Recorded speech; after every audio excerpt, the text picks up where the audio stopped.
恭喜發財，恭喜大家發財啊！我黃冠斌今年馬年一定行大運啊！點解啊？因為未到馬年，我同我班兄弟做得最多嘅就係上新聞。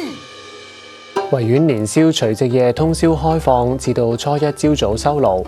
檔販減價促銷散貨，吸引大批市民入場，把握最後機會掃貨。江英婷報導。馬上發財，馬上賺多啲，新年快樂！食完團年飯，可以去到人氣鼎盛嘅維園年宵行個大運，星星送舊年。其中乾貨攤檔檔主阿添今年第一次參與年宵，並迎合馬年推出馬上 Win 全套裝。維園年宵越夜越興奮，攤檔把握最後機會散貨。今年係第一年，但係有機會係最後一年㗎啦，都係啊！因為我哋已經好努力啦，但係好似到目前為止8.59分，好似都唔係太好生意。咁我哋減下價啦，聽你講。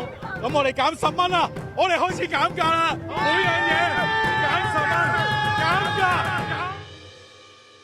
文武會館馬年第一擊，我年囂一囂，幫人搞年宵。